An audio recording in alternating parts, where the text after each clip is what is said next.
The white marble mansion shimmered under the Connecticut sun, its pristine facade gleaming like a sheet of ice, untouchable and cold.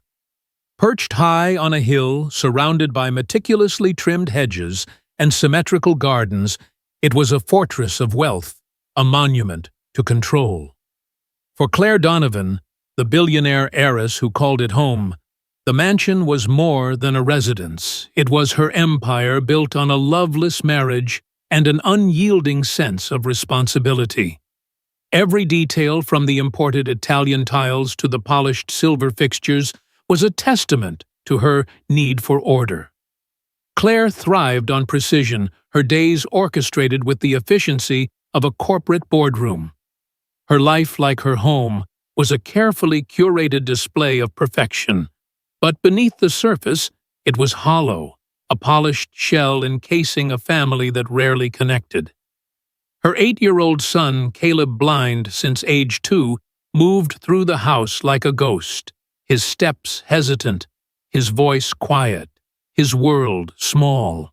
Claire had built walls around him, not just to protect him, but to shield herself from the unpredictability of his disability. She hired specialists, therapists, and nutritionists, ensuring every aspect of his life was managed, controlled, contained. But that afternoon, as she stepped out of her sleek black SUV earlier than planned, a rare board meeting canceled, she craved silence, a moment to breathe without the weight of her empire pressing down. She dismissed the driver at the side entrance, her heels clicking sharply against the stone pathway as she entered the long hallway, the echo of her steps, the only sound in the cavernous space. That's when she heard it: laughter. Laughter in her house. It stopped her cold, her hand pausing on the brass doorknob of the music room. Laughter was foreign here, a sound as out of place as a crack in her flawless marble floors. One of the voices was unmistakable Caleb, her guarded, distant son, who rarely spoke above a whisper, let alone laughed. The other voice was unfamiliar, low and steady, guiding, almost melodic.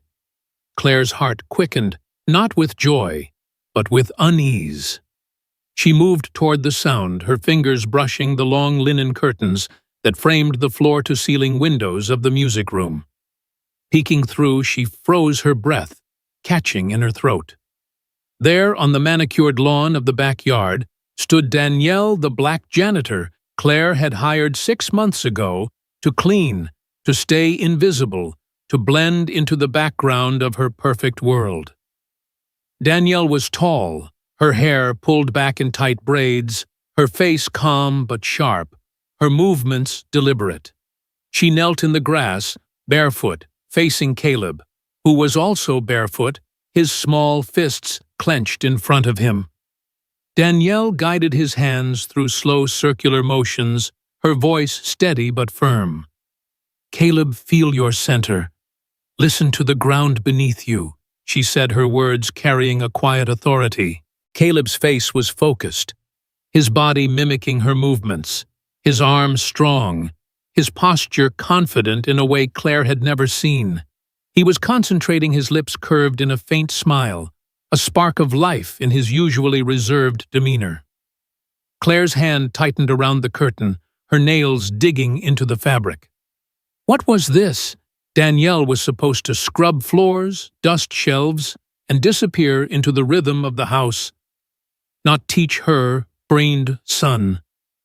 What? Self-defense, martial arts, violence. The word sent a shiver through Claire's spine. This was unacceptable, a violation of the carefully drawn lines that governed her home. She felt something rise in her throat: anger, betrayal, fear. She wanted to burst through the glass doors, demand answers, fire Danielle on the spot. But then Caleb stumbled, missing a move, and fell back onto the grass. Instead of frustration, he burst into laughter, a pure, unrestrained sound that Claire hadn't heard in years. Danielle laughed too, a soft, warm chuckle, and reached down to help him up. No pity in her gesture, only pride. "You'll fall plenty, kid," she said, brushing grass off his shoulder. "But every time you get up, you'll be stronger. Maybe even a little more dangerous."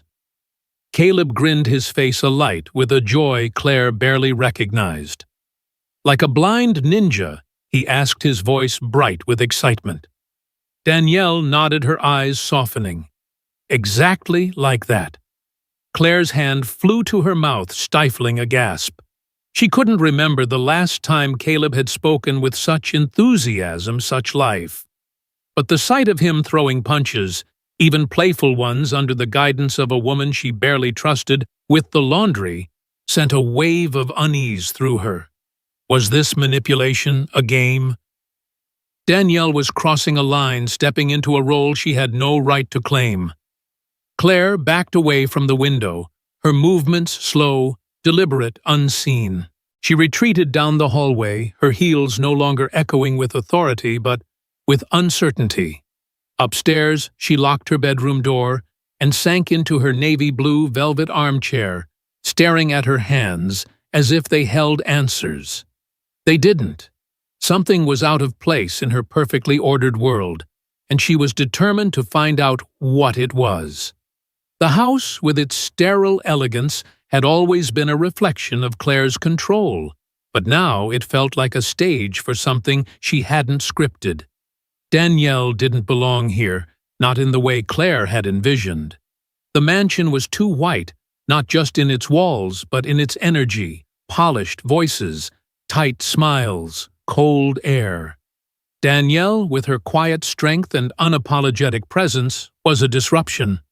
Claire had hired her because she was efficient, discreet, and came with impeccable references.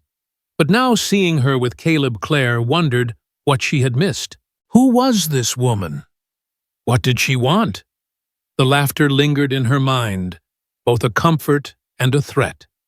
Caleb's joy was undeniable, but it came from someone else, someone Claire hadn't vetted for this role.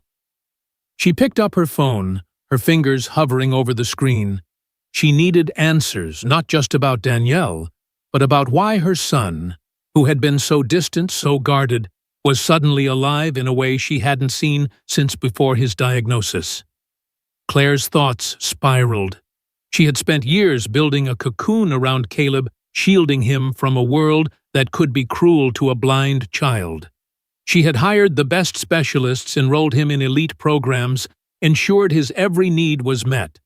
But had she missed something? Had she been so focused on protecting him that she hadn't noticed he was fading? The thought gnawed at her, a crack in her carefully constructed armor. She opened her laptop, her fingers moving with purpose, typing Danielle Peterson, Brooklyn into the search bar. The results were sparse. A few outdated social media profiles, a mention in an old-school newsletter. Nothing concrete. But Claire's instincts, honed by years of navigating corporate battles, told her there was more. She picked up her phone again, scrolling through her contacts until she found a name she hadn't called in years. A private investigator who had cleaned up messes for her company in the past. "I need a full background check," she said when he answered. Her voice low, controlled.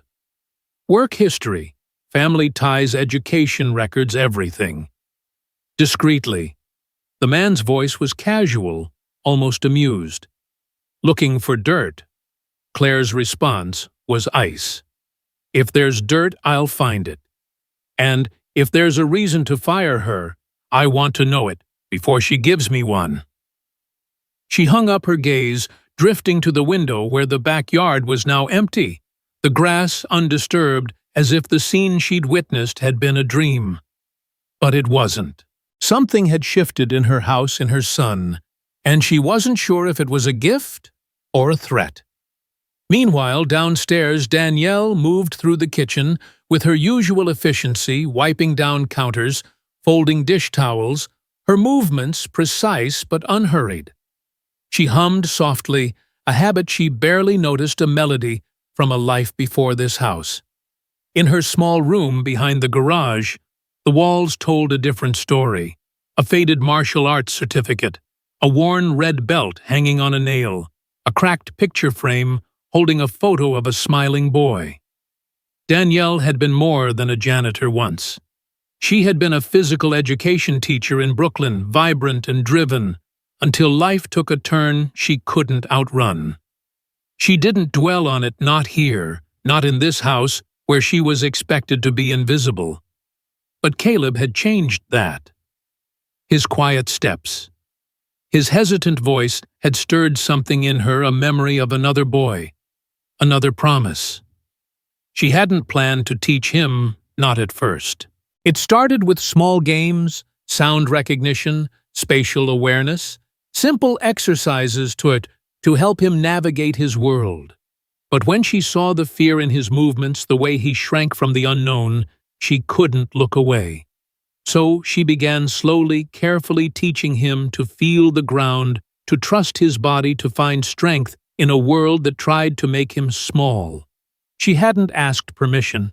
She knew better than to expect it in a place like this. But as she swept the kitchen floor, she felt a shift in the air, a subtle tightening, like the house itself was holding its breath. Claire's silence at dinner, her clipped good evening as she passed by, hadn't gone unnoticed. Danielle had seen this before, the quiet, before the storm. The moment when women like her, who didn't fit the mold, were reminded they didn't belong. She pushed the thought aside, focusing on the rhythm of her work, but a part of her wondered how long she could stay before the truth, her truth, came to light. Claire didn't sleep that night. She sat in her armchair, a glass of untouched wine in her hand, staring at the phone, as if it might speak. The laughter echoed in her mind. Caleb's and Danielle's intertwined a sound that both warmed and unsettled her. Why was Danielle doing this? Why was Caleb so comfortable with her? And worst of all, why hadn't Claire noticed any of it?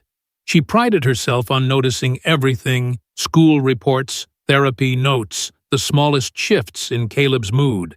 But this connection had slipped past her. She felt exposed, vulnerable, as if Danielle had uncovered a flaw in her carefully constructed world. The next morning, she moved through the house with purpose, her eyes sharp, observing. She watched Danielle pass by with a mop, her movements steady, unassuming. She watched Caleb trail behind his cane, tapping the floor, a faint smile on his face as he chatted about something Claire couldn't hear.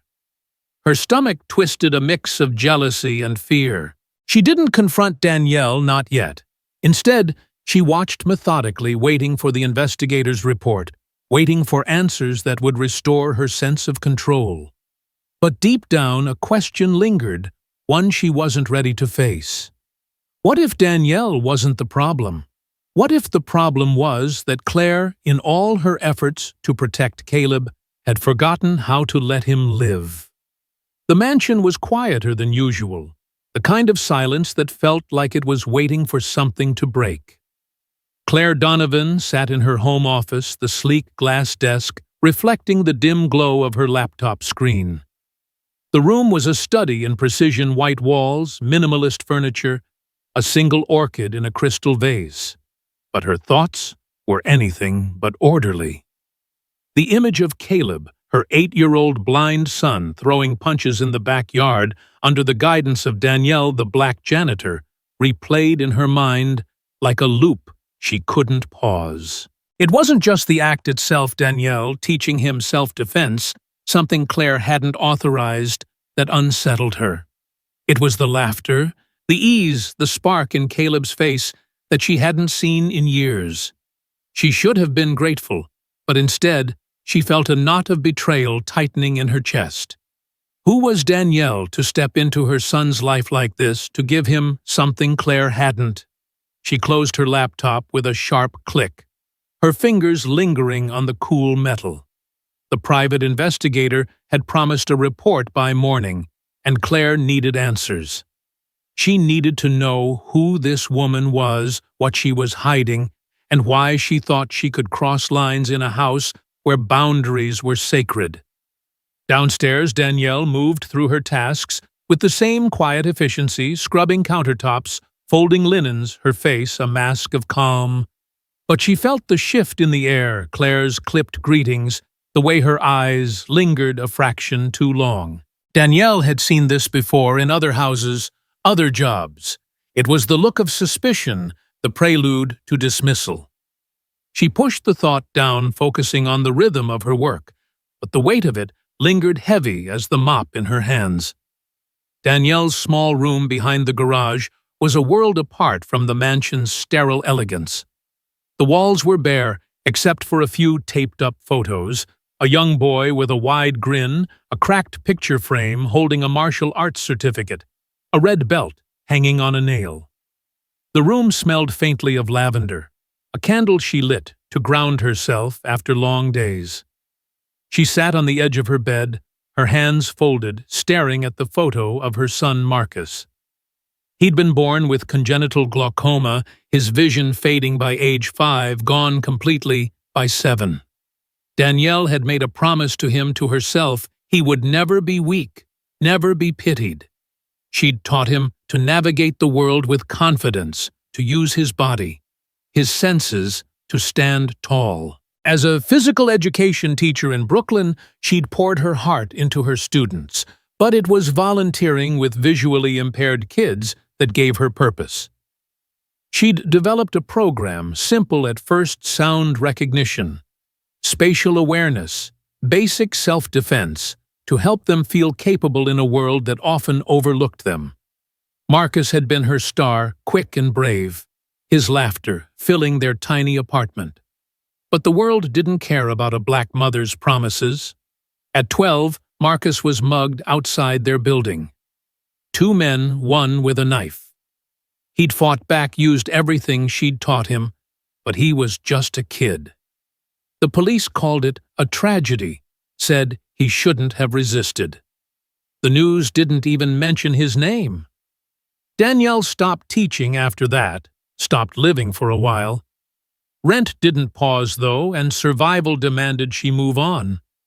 Cleaning gigs, temp jobs, and eventually this mansion where a blind boy wandered silently through polished halls. Caleb reminded her of Marcus, not just his blindness, but his fear, his quiet retreat from the world. She hadn't meant to get involved, but something in his hesitant steps, his whispered questions, pulled her in. So she started small games to sharpen his senses, exercises to build his confidence. She never asked Claire's permission. In a house like this, she knew it wouldn't be granted. Morning came, and Claire was already at her desk when her phone buzzed. The investigator's number flashed on the screen. "I've got what you asked for," he said, his voice gravely unbothered. "Danielle Peterson. No criminal record, no lawsuits. Used to be a PE teacher in Brooklyn Public School. Had a son, Marcus, also blind. Died at 12, mugged near their apartment. She ran a volunteer program for blind kids' self-defense stuff. That's the gist. Want the full file dropped off?" Claire's grip tightened on the phone. Yes, all of it. Printed. Quietly. She hung up, her mind racing. A son, blind, dead at 12.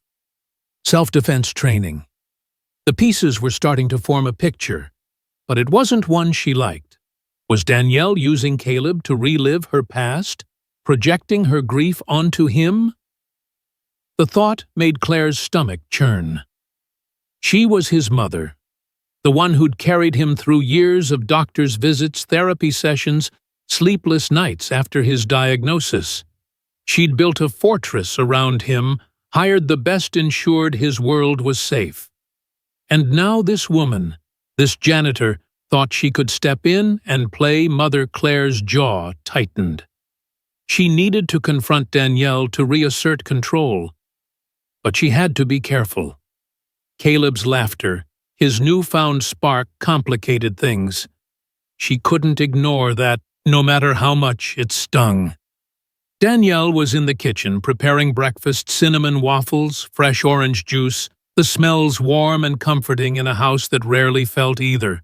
Caleb sat at the counter, his cane resting against his chair, his fingers tracing the edge of a plate. "Danielle, do you think I could learn to catch a ball?" He asked, his voice tentative but curious. She smiled, setting a glass of juice in front of him. "You already know how to listen for it, champ. We'll work on it step by step." His face lit up, and for a moment, the kitchen felt alive, the cold edges of the mansion softened by their quiet connection. Danielle glanced at the hallway, half expecting Claire to appear, her presence a shadow over every interaction. She'd noticed the change in Claire's demeanor, the way she lingered in doorways, her polite nods replaced by tight-lipped stares. Danielle knew what it meant. She'd been here before, in homes where her presence was tolerated until it wasn't. But Caleb's question pulled her back, his small voice grounding her. She couldn't walk away, not yet, not when he was starting to believe in himself. Upstairs, Claire was pacing, the investigator's words echoing in her head. She stopped at the window, looking down at the backyard where she'd seen them, the grass still perfect, no trace of the lesson that had shaken her world. She wanted to believe Danielle's intentions were pure, but trust didn't come easily to Claire. Trust was a luxury she'd learned to live without. After her husband left, after the world became a place that could hurt her son. She needed to know more to understand why Danielle was doing this, and whether it was for Caleb or for herself. That afternoon, Claire called Danielle into her office, a rare summons. The room was cold, the air heavy with expectation. Danielle stood in the doorway, her hands clasped, her face unreadable. Claire didn't invite her to sit. "I know about your son," she said, her voice sharp, controlled. "Marcus, blind, killed in a mugging. I know you taught self-defense to kids like him. Why didn't you tell me?" Danielle's breath caught, but she didn't flinch. "Some stories don't fit in a job interview, Ms. Claire. They don't come up when you're hired to clean." Claire's eyes narrowed. "But they do when you're teaching my son to fight. What are you doing with him? Reliving your past, using him to fix what you couldn't." The words cut, and Danielle's jaw tightened, but her voice stayed steady. "I'm not trying to fix anything. Caleb's scared, Ms. Claire. He's shrinking in a world that's too big for him. I'm teaching him to stand, to feel his own strength. Not to fight, to exist." Claire crossed her arms, her heart pounding. "That's not your place. I'm his mother. I decide what he needs." Danielle met her gaze, unflinching. "You've given him everything safety structure specialists. But have you given him a reason to believe he's enough?" The question hung in the air, sharp as a blade. Claire's face flushed anger, mixing with something deeper, guilt, maybe, or fear. She wanted to fire Danielle to erase this disruption, but Caleb's laughter echoed in her mind, a sound she couldn't unhear. The rest of the day passed in a haze. Claire avoided the kitchen, avoided Danielle, but she couldn't avoid Caleb. He found her in the living room, his cane tapping softly as he approached. "Mom, can I show you something?" he asked, his voice brighter than usual. She nodded, forcing a smile. He held out his hands, mimicking the slow circular motions Danielle had taught him. "It's how you feel the ground," he said, his face focused. "Danielle says it's like knowing where you are even when you can't see." Claire's throat tightened. She watched him move his small body, steady, purposeful. For the first time, she saw not just her blind son, but a boy who was starting to believe in himself. It was a gift, but it came from someone else, and that hurt more than she could admit. She kissed his forehead, her voice soft. "That's wonderful, sweetie."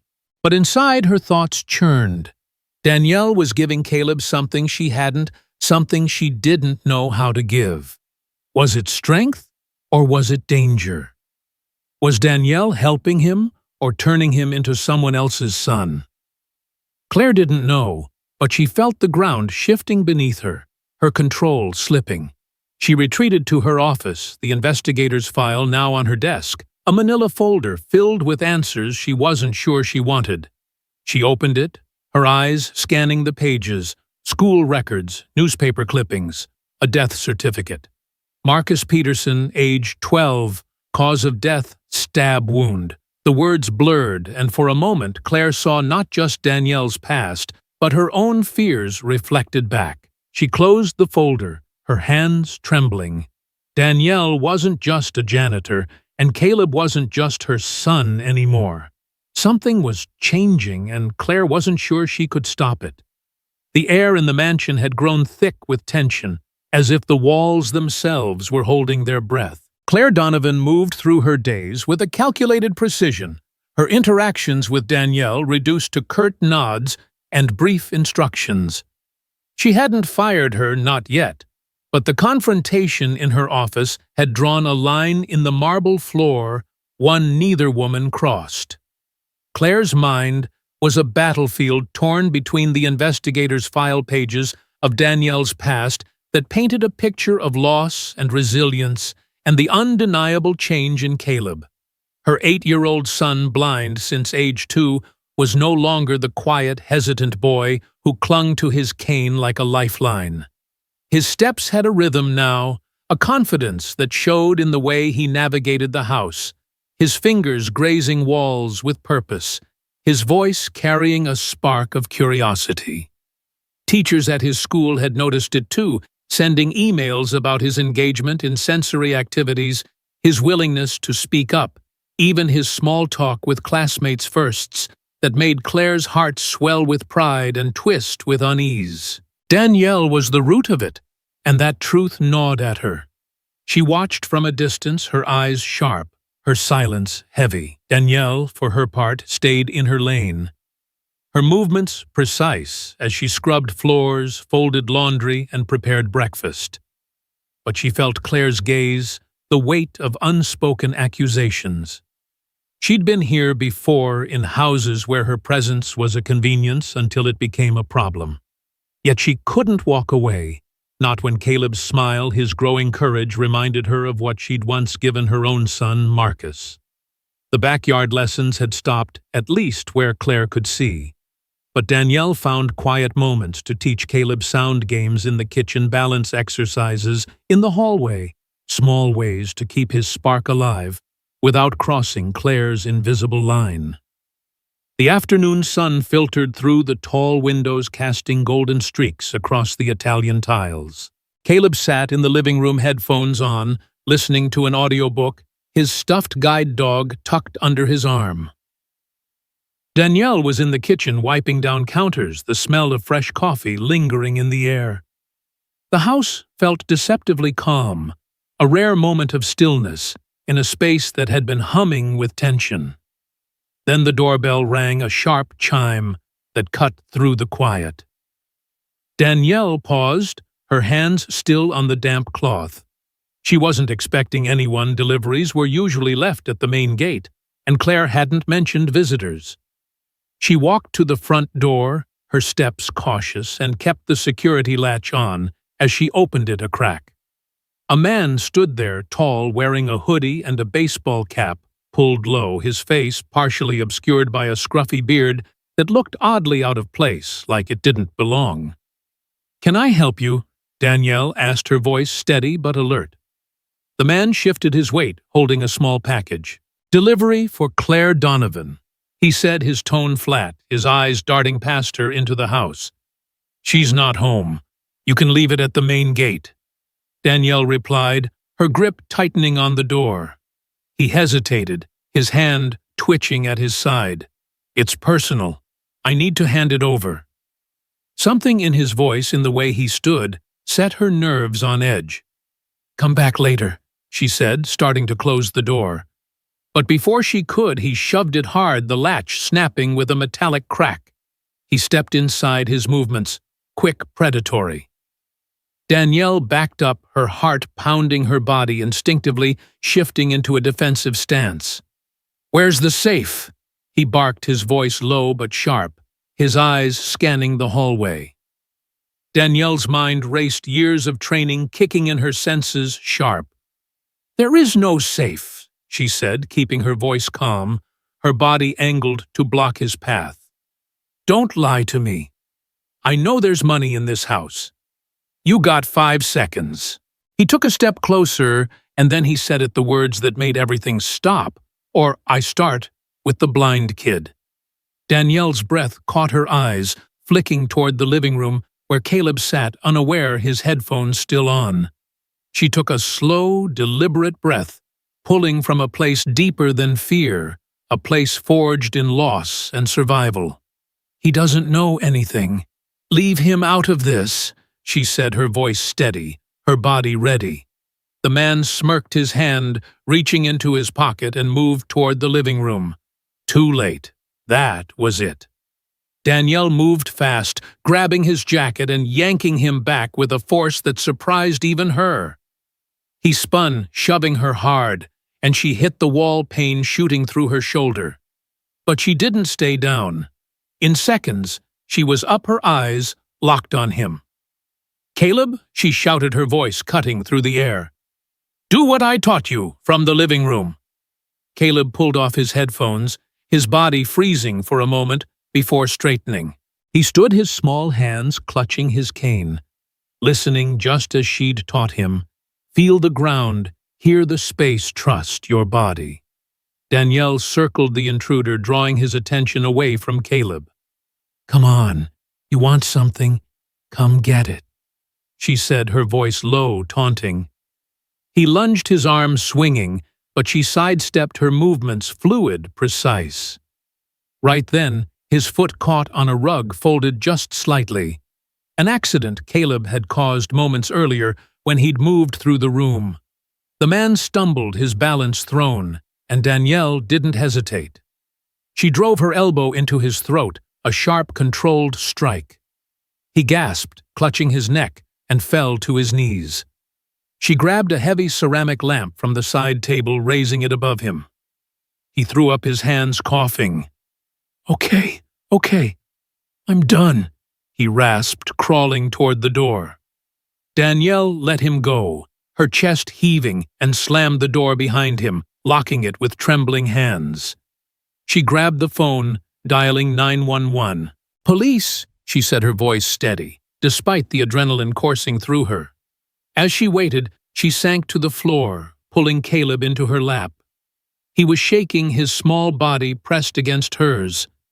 "You were brave," she whispered, her voice soft but firm.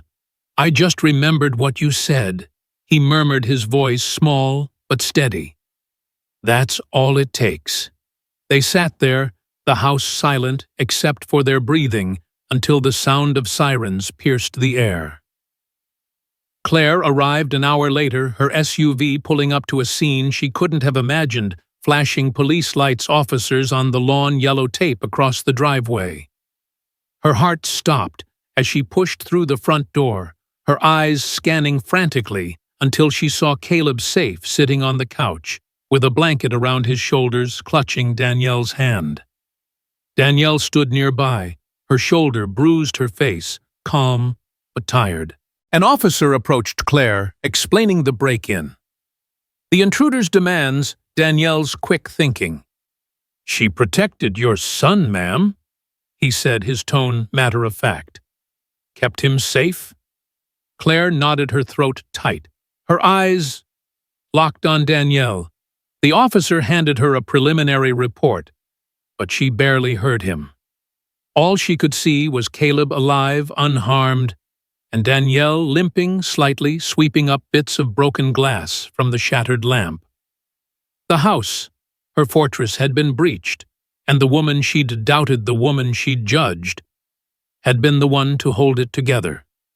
Claire's knees felt weak, not from fear, but from recognition. She'd been wrong about Danielle, about Caleb, about what it meant to keep her son safe. The police left, their lights fading into the distance, and the mansion settled into an uneasy quiet. Claire sat with Caleb in his room, watching him sleep, his stuffed dog tucked under his arm. He looked peaceful, but she knew he was changed, stronger, in a way she hadn't anticipated. Downstairs, Danielle finished cleaning her movements, slow, deliberate. She didn't speak to Claire, didn't seek thanks or acknowledgement. She didn't need to. Claire stood in the doorway of the kitchen, watching her work the manila folder of Danielle's past still heavy in her mind. She wanted to say something to bridge the gap, but the words wouldn't come. Instead, she saw the truth. Danielle hadn't just saved Caleb from an intruder. She'd saved him from the fear that had been holding him back, the fear Claire had unknowingly fed with her need to control. For the first time, Claire felt the weight of her own blindness, not to the world but to her son's strength, to the woman who'd seen it when she couldn't. The house was still, but something had cracked open, something Claire couldn't close again. She turned away, her steps soft, and climbed the stairs, knowing tomorrow would be different, knowing she had to face not just Danielle but herself. The mansion, once a fortress of cold control, felt different now, as if the walls themselves had exhaled. The morning after the break-in, soft rain fell, a gentle hush that draped the Connecticut estate in a quiet pause. Claire Donovan sat at the edge of her bed, her hands wrapped around a cup of coffee that had long gone cold. She hadn't slept, her mind replaying the flashing police lights, Caleb's small hand clutching Danielle's, and the bruised but steady figure of the woman she'd once dismissed as just the janitor. The manila folder filled with the painful details of Danielle's past. Her son Marcus, his blindness, his tragic death, lay open on her nightstand, no longer a weapon, but a mirror. Claire had spent years building a world for Caleb, her 8-year-old blind son that was safe, structured, predictable. She'd hired specialists, curated his environment, shielded him from anything that might hurt him. But in doing so, she'd shielded him from life itself, from the strength she hadn't realized he could possess. Danielle had seen it, had nurtured it. And when danger came, she'd protected him in a way Claire hadn't. The realization didn't just humble her, it unraveled her. Downstairs, Danielle was in the kitchen, slicing strawberries with the same quiet precision she brought to every task. The air smelled of fresh coffee and toast, a warmth that felt out of place in a house that had been cold for so long. She moved carefully, her shoulders still sore from the scuffle with the intruder, but her face gave nothing away. She'd packed her bag the night before, ready to leave, expecting the inevitable dismissal. But Claire's voice, soft and unexpected, had stopped her at the door. "Don't go." Those two words lingered heavy with possibility as Danielle set the knife down and glanced at the backyard where she'd first taught Caleb to feel the ground beneath him. Claire descended the stairs. Her usual sharp posture softened her face bare of makeup, her eyes tired but clear. She found Danielle in the kitchen and didn't hesitate. "I need to speak with you," she said, her voice steady but lacking its usual edge. Danielle wiped her hands on a towel and followed her to the formal living room, a space rarely used, its pristine furniture more for show than comfort. Neither woman sat. Claire stood by the window looking out at the rain-slicked lawn. "I was wrong about you," she began, her words slow, deliberate. "I thought you were crossing a line, projecting your past onto my son. I thought I could control everything, his safety, his world, his future. But I was wrong." Danielle stood still, her hands clasped, waiting. Claire turned to face her, her eyes meeting Danielle's, without judgment for the first time. "You didn't just protect Caleb yesterday. You gave him something I didn't know he needed. Strength, confidence, a reason to believe in himself. And I need to know how you did it." Danielle's breath caught, not expecting the question. She took a moment, her voice low when she spoke. "I saw him, Ms. Claire. Not just his blindness, but his fear. He was fading, shrinking into a world that didn't see him. I taught him what I taught my son Marcus, not to fight, but to exist, to take up space, to trust his body when the world tells him he's weak. Claire's throat tightened, the weight of her own failures pressing down. "I thought I was protecting him," she said, her voice barely above a whisper. "I built walls, hired experts, kept the world out. But I kept him in, didn't I?" Danielle didn't flinch, but her eyes softened. "You tried. Most mothers do. But sometimes love looks like letting go, letting him fall and get back up." The conversation shifted something in Claire like a door creaking open after years of being locked. She didn't have all the answers, but for the first time, she wanted to listen. She handed Danielle a folder, not the investigator's file, but a new one filled with paperwork for a foundation she'd been quietly planning. "This is for you," Claire said. "A contract not as a janitor, but as a sensory coach and educational partner for Caleb. And I'm starting a nonprofit for blind children and single mothers. I want you to help lead it." Danielle froze, the folder heavy in her hands. "You sure about this?" she asked, her voice cautious. Claire smiled, a small, uncertain curve of her lips. "No, but I've learned you don't need to see the whole path to take a step." Danielle opened the folder, her fingers tracing the pages, proposals, job descriptions, a vision for something bigger than either of them. She thought of Marcus, of the promise she'd made to him, and felt a flicker of hope, not just for Caleb, but for herself. "I'll do it," she said, her voice steady. "Not for you, not for me, but for him. And for the kids who need what I needed when I was raising Marcus." Claire nodded, the weight of her pride lifting, replaced by something new: trust. Days turned into weeks, and the mansion began to breathe.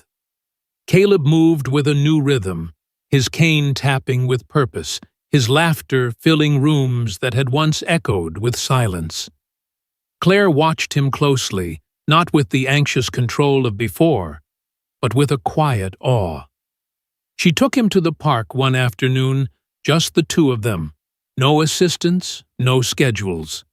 He walked with his head high, stopping under a tree to feel the wind on his face. "Mom?" he said, his voice soft but sure. "Danielle's like the wind, right? You don't see it, but you feel it." Claire's eyes stung, and she smiled, her hand resting on his shoulder. "Yes, baby. And sometimes the wind changes everything." Back at the house, she passed Danielle's room, the door slightly ajar. On the dresser was the photo of Marcus, his smile bright eternal. Claire paused, her fingers brushing the frame. "Thank you for him, too," she whispered, leaving the door open as she walked away, an invitation to something new. The following Saturday was a milestone. Caleb stood in the school auditorium, the room packed with teachers, families, and local journalists. Claire sat in the front row, her hands clasped tightly, her heart racing. Danielle stood in the back, her presence quiet but steady, her eyes fixed on Caleb. The lights dimmed, and he stepped onto the stage alone. No music, no guide, just him. He moved deliberately, his hands outstretched, his feet feeling the floor, each motion a memory of the backyard lessons: balance, breath, courage. Then he spoke, his voice clear, unwavering. "I don't see with my eyes, but I feel with everything else. And that's enough. I fall. I get back up and I exist. No one gets to make me feel small again." The room erupted in applause, cheers rising like a wave. Claire sobbed openly, her hands pressed to her face, pride and relief washing over her. A teacher behind her gasped, whispering, "He's incredible." Danielle remained still, a single tear tracing her cheek, her face calm but glowing with quiet pride. In that moment, the mansion, the past, the pain, all of it faded. Caleb was more than his blindness, more than Claire's fears, more than Danielle's loss. He was a boy who had found his voice. On the ride home, Caleb slept in the back seat, his hand clutching the black t-shirt Danielle had custom-made for him. Bold, white letters proclaiming, "I am more than my eyes." Claire glanced at Danielle in the rearview mirror, their eyes meeting briefly. "You didn't just change him," Claire said, her voice soft. "You changed me. You changed this house." Danielle didn't respond, but the corners of her mouth lifted a silent acknowledgement. That evening they sat together in the garden, the same grass where Claire had once seen a threat, now sacred ground. Claire handed Danielle a binder, the finalized plans for the nonprofit. "The world needs to hear you," she said, with the volume turned up. Danielle flipped through the pages, her fingers lingering on the mission statement, empowering blind children and single mothers through education and opportunity. "You don't have to see clearly to move forward," Claire added, echoing Danielle's words. Caleb stirred beside them, yawning. "Are we a real family now?" he asked, his voice sleepy but hopeful. Claire looked at Danielle, then back at Caleb, her heart full. "Yes, baby," she said. "In our own way, we are." The lesson was clear, woven into every moment that had brought them here. It wasn't just about Caleb's transformation or Danielle's courage. It was about seeing beyond assumptions, beyond fear, beyond the walls we build to protect ourselves. Claire had learned that true strength comes from trust, from listening to those who see what we cannot. Danielle had shown her that love in all its forms can heal not by erasing pain, but by building something new from it. For Caleb, it was about existing unapologetically in a world that tried to shrink him. For the listeners, the message was universal. We all carry biases, fears, and limits. But when we step beyond them, when we give voice to those who are unseen, we create a world where everyone can stand taller. The rain had stopped, the sun dipping behind the trees, and for the first time, the mansion felt like a home, not perfect, not polished, but alive with possibility.